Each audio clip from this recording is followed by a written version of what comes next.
순직해병 특검이 이종섭 전 국방부 장관 호주 도피성 출국 의혹과 관련해 전방위적인 압수수색을 진행했습니다. 박성재 전 법무부 장관, 심우정 전 검찰총장, 인호공 전 법무부 차관, 이재우 전 법무부 출입국 외국인 정책본부장 등 이 전 장관 출국 금지 해제에 관련된 인물들뿐만 아니라 조태열 전 외교부 장관, 장호진 전 대통령실 국가안보실장 등 주 호주 대사 임명 관련 지휘계통에 있던 대통령실 인사들도 강제 수사 대상에 포함했습니다. 영장엔 이들이 윤석열 전 대통령 등과 공모해 이 전 장관을 호주 대사로 임명하면서 해외로 보낸 범인 도피 및 직권남용 혐의가 적시된 것으로 알려졌습니다. 그동안 외교부 및 법무부 관계자들에 대한 참고인 조사를 진행하였고 그간 수사한 내용을 토대로 추가 자료 확보가 필요하다고 판단하고 있습니다. 지난해 3월 4일 윤석열 전 대통령은 최상병 순직 사건 수사의 핵심 피의자인 이 전 장관을 호주 대사로 전격 발탁했습니다. 하지만 임명 3개월 전부터 출국 금지 조치가 내려진 상태였다는 사실이 드러났고 법무부는 이 전 장관의 이의 신청을 받아들여 결국 임명 발표 사흘 만에 출국 금지를 해제시켰습니다.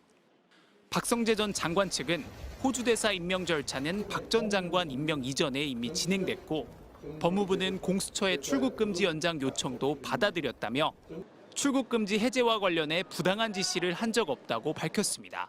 MBC 뉴스 차현진입니다. 윤석열 전 대통령은 지난해 5월 이종섭 전 장관을 호주 대사로 임명한 건 방산 수출 때문이었고 출국 금지 사실도 몰랐다고 주장했습니다. 이종섭 장관은 재직 중에 이 방산 수출을 위해서 굉장히 많은 노력을 해왔고 하지만 순직해병 특검은 윤 전 대통령이 자신에 대한 수사를 방해하기 위해 이 전 장관을 대사로 임명한 것으로 의심하고 있습니다. 압수수색 대상에는 조태열 당시 외교부 장관을 비롯해 장호진 대통령실 국가안보실장 등이 포함됐습니다. 지난해 1월 공수처가 국방부에 대한 첫 압수수색에 착수한 직후 외교부는 호주에 이 전 장관에 대한 사전 동의, 즉 아그레망을 요청한 것으로 알려졌습니다. 대사 임명 과정에서 이 전 장관의 출국 금지 사실 등을 검토하지 않았다는 부실 검증 의혹도 특검은 함께 들여다보고 있습니다. 박행렬 당시 법무부 인사정보관리단장과 인호공 당시 법무부 차관도 압수수색했는데 모두 이 전 장관 대사 임명 과정에서 인사 검증에 관여한 책임자들입니다. 출국 금지 해제 과정도 특검 수사 대상입니다. 윤석열 전 대통령은 지난해 3월 4일 이 전 장관을 호주 대사로 임명했습니다. 법무부는 공수처가 반대하는데도 나흘 뒤 출국 금지를 풀어줬고 이 전 장관은 이틀 뒤 호주 대사로 출국했습니다.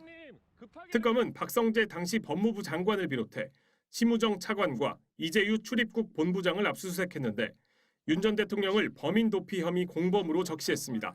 MBC 뉴스 윤상문입니다. 고위공직자 범죄수사처가 지난 1월 국방부 압수수색에 앞서 이종섭 전 국방부 장관을 피의자 신분으로 출국금지 조치했습니다. 대상은 모두 6명입니다.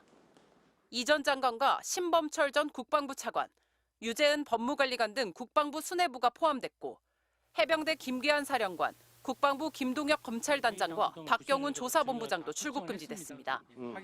해병대 최상병 수사 외압 의혹의 각 과정에 관여한 핵심 인물들입니다.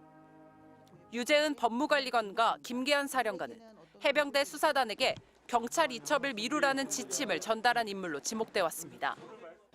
그래도 해병대 수사단이 이첩을 강행하자 김동혁 단장은 경찰에서 사건을 되찾아왔고 박경훈 조사본부장은 이 사건을 재검토해 처벌 대상을 크게 줄인 결과를 내놨습니다. 이종섭 전 장관은 이 과정의 총책임자였고 신범철 전 차관은 장관의 해외 출장 도중 그 역할을 대신했다는 게 공수처 판단입니다. 이 전 장관은 의혹을 완강히 부인해왔습니다. 저를 포함해서 국방부 누구도 누구를 넣어라 빼라 이야기한 적이 한 번도 없습니다. 또 중간보고도 받지 않았다고 주장했지만 최종 결과 발표 나흘 전 수사 내용을 점검하는 장관 주재 연석회의가 열린 사실이 MBC 취재 결과 확인됐습니다. 공수처는 출국금지 기한을 연장해왔으며 이에 따라 이 전 장관은 여전히 출국금지 상태인 것으로 파악됐습니다. 주 호주 대사로 임명된 이 전 장관은 상대국 동의, 즉 아그레망도 받았습니다. 이 전 장관은 MBC 연락을 받지 않았고 출국 전 수사 협조 여부를 묻는 질문을 남겼지만 답이 없었습니다. 공수처는 이 전 장관에 대한 조사는 반드시 필요하다고 보고 출국 일정을 파악하는 한편 조사 방식과 일정을 두고 고심하고 있습니다. MBC 뉴스 박솔립입니다.